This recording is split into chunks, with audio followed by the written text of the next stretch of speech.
6학년 친구들 안녕하세요. 어지환 선생님입니다. 오늘은 조선 후기 서민 문화의 발달에 대한 디딤 영상이 되겠습니다. 조선 중기까지는 사실 서민 문화라고 할 것이 없었는데요. 서민 문화보다는 양반 문화가 발달했기 때문이겠죠. 자, 왜냐하면 서민들은 일하기 바빴고 문화를 즐길 여유가 없었습니다. 그리고 양반들의 문화는 유교와 같은 어려운 학문을 기반으로 하고 있고 한자를 주로 활용하였기 때문에 서민들이 즐기기에는 어려웠습니다. 그러면 조선 후기 되면서 서민 문화가 발달한 가장 큰 이유는 바로 농업의 발달로 인한 경제적으로 여유가 생긴, 즉 부자가 된 서민들이 생겨났기 때문인데요. 돈이 많고 여유가 생기면 당연히 문화를 즐기고 싶겠죠. 서민들이 문화를 즐기게 되면서 가장 처음 관심을 가졌던 것 중에 하나는 바로 풍속화라고 하는 그림인데요. 대표적인 화가로는 김홍도, 신윤복 등이 있습니다. 이 사람들이 주로 그렸던 그림은 기존에 힘이 있었던 양반 사회에 대한 풍자, 비꼬는 것, 그리고 무시받았던 여성의 생활, 이런 것들에 대해 그림을 그렸었는데요.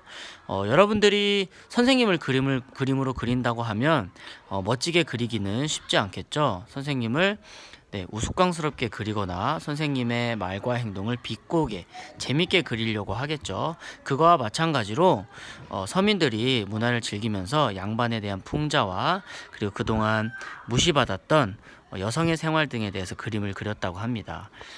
김홍도는 왼쪽에 있는 이런 생활과 관련된 것들을 많이 그렸고요. 그리고 신윤복이라고 하는 분은 이렇게 오른쪽에 있는 것 같은 스타일의 그림을 많이 그렸다고 합니다.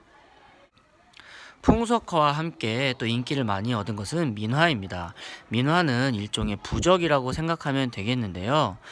일상생활에서 쉽게 볼 수 있는 것들로 서민들의 소망을 표현한 것이라고 할 수 있습니다. 즉 돈이 많은 사람들이 이런 멋진 작품을 집에 걸어놓고 좋은 일이 생기기를 빌면서 살았던 것인데요.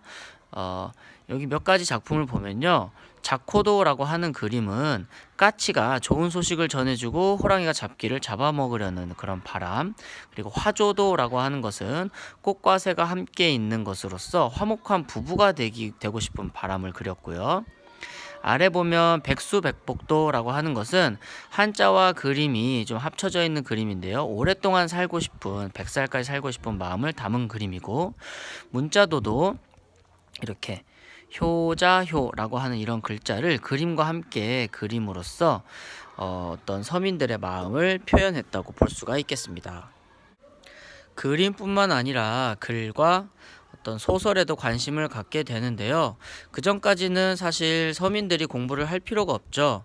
왜냐하면 농사를 열심히 지어야 되기 때문에. 그렇지만 여유가 생겨서 굳이 힘든 일을 하지 않아도 되는 사람들은 자식들에게 과거 시험 공부를 시키기 위해서 공부를 하도록 했는데요. 그래서 서민들을 가리키기 위한 서당이 늘어났고요. 지금으로 따지면 도서관 같은 곳이 생겨나기도 했다고 합니다. 그리고 이처럼 한글을 익힌 서민들이 늘어나면서 소설도 널리 보급이 되었는데요. 대표적인 소설로는 홍길동전, 춘향전, 심청전, 흥부전, 장화홍련전 등이 있습니다. 여러분들이 한 번쯤은 들어봤을 법한 소설들이고 만화나 영화나 드라마 이런 곳에 많이 나왔던 소설인데요. 우리나라의 대표적인 한글로 지어진 소설이기 때문에 여러분들이 그 정도 이름은 알고 있었으면 좋겠습니다. 오늘 디딤 영상은 여기까지고요. 학교에서 친구들과 더 자세히 공부하고 다음 디딤 영상을 통해서 또 내용을 알아보도록 하겠습니다. 수고하셨습니다.